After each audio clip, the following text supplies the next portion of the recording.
Hello, everybody. Welcome to NOAA Industries.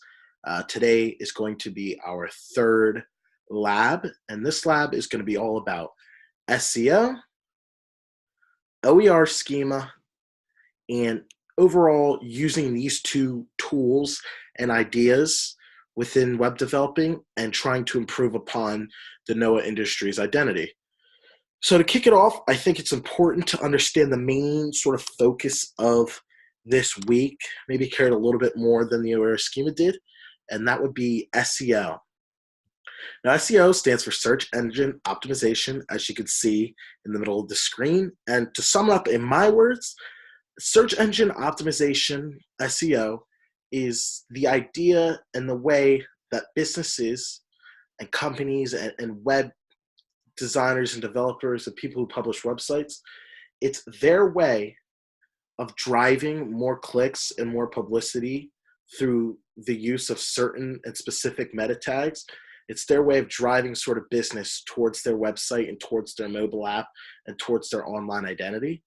Now, obviously, as we are living in a digital world, that could be one of the most important things if you're trying to thrive within the internet industry and thrive in this age. So yeah, as search engine optimization is just driving business, driving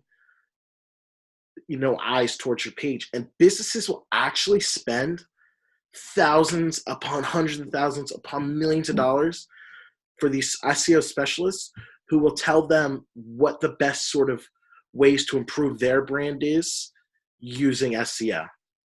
Now, things that SEO can do, especially when you look at sort of my brand and what I'm trying to bring to the table, SEO is how you have to build your online identity using SEO, using it correctly, putting in the correct meta tags. That is ultimately how you're going to gain more attraction, gain more notoriety, and that'll overall help determine the success of your identity, brand, business, whatever. And there's many things you could do to improve upon your SEO. And some of the main ones that I found on that site that I showed you earlier that anybody with a little bit of business sense and a little bit of money behind them and sort of a direction within their business can do in their brand. One would be just improving the overall site navigation. Easier site to navigate is an easier site and a site that'll be visited more likely than those sites that aren't easy to navigate, just because people aren't looking for anything difficult on the internet. They're not looking for a struggle. They're looking for ease. And you also have to remember, some people don't know how to use the internet correctly or efficiently, so they'll also need ease when navigating the site. Another thing you could do would be fix up any duplicating content and add just good, solid content. Adding solid content will just overall drive eyes to your page, keep people coming back, and getting rid of duplicate content will allow your page to look more professional and just overall look better.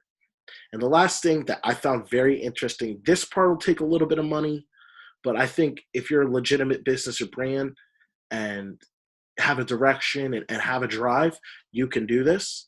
And that would be optimizing the site and mobile apps, making the apps better, allowing them to be able to take more traction, more customers, more users, allow it to better manage traffic and keep everything on your site moving or your app moving well and moving properly and functioning correctly.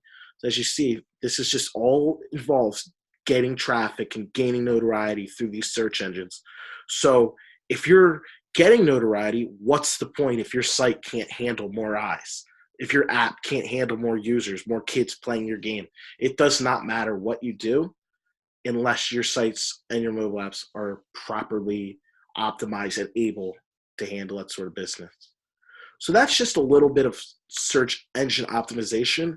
I think where my brand could benefit, and I stated this as one of the things, and this is what I found the most interesting, would definitely be improving the content and adding better, more relatable content to my YouTube and to my GitHub. Not only will this help me in the class, obviously, the better the content, the higher the grade, but also just building a brand and building what I want from my tech page and my tech blog and why I want people coming back. If I add stuff that they like and I add articles that they find interesting and explain things like OER schema that might not be known by everybody well enough to my audience, they'll keep coming back because then I'll be a reliable source for them. So using SEO and trying to improve upon my content as a way to help my SEO, that'll really, really help me build my brand. So then the last thing we're going to talk about today is, what is OER schema? That might sound a little bit new to a lot of people except for those in the class, but it stands for Open Educational Resource Schema. And essentially what this does, and it's really, really impressive, it's a sort of metadata similar to meta tags that describes what is on your web page to the software that is generating and providing and pushing your web page to the internet. So in a way, it could just be explained as just describing what's on your page to Google, what's on your page to the Google engineers. And obviously, this is incredibly important tool and sort of idea, because what OER schema allows you to do is just take what's on your page, and if you can really get down and describe it, give them what's exactly on your page, more than likely, those people who are searching for content similar to yours are just going to be naturally pushed to your page if you're utilizing both SEO and ORE schema and really taking into account the metadata that's being pushed on your page that you necessarily can't see, but that is vital importance with getting eyes in front of your content. So last thing, we can get into OER schema a little bit. Again, it's just metadata, this idea of taking the computer and taking what you would describe your web page as, putting them together and helping get the right people onto your page and the right traffic, that the audience that'll relate best to your content. The last thing I want to describe is, so the type. This is what is, through OER schema, this is what you're saying about your content. What is your content? That is the type. That's the noun. That's the object. That's the objective of your page. That's the topic. That's your content. That's what you want it to be described as. So obviously, the more descriptive type, the more accurate type, and the more popular type and more search type is obviously going to do better with OER schema, just rather than just random sort of off-putting inaccurate types and words and nouns and objects and ideas. And the last thing is the properties, which is a part of OER schema, describe the type. So as it says here, if your type is your noun, your property is your adjective. So that property, if your properties are correct, you're going to get even more and more eyes, because those are able to cover a larger surface area within the metadata, and it will be easier to get some more stragglers and other audience members to captivate and come to your site. So altogether, what I learned this week, and what I hope you guys learn, my audience, how important the meta tags and the metadata behind your site are to getting clicks and getting eyes on your site through things like Google, Bing, Yahoo, whatever.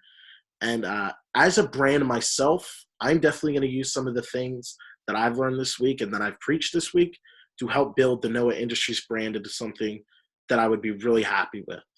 So thank you all, and come back next week.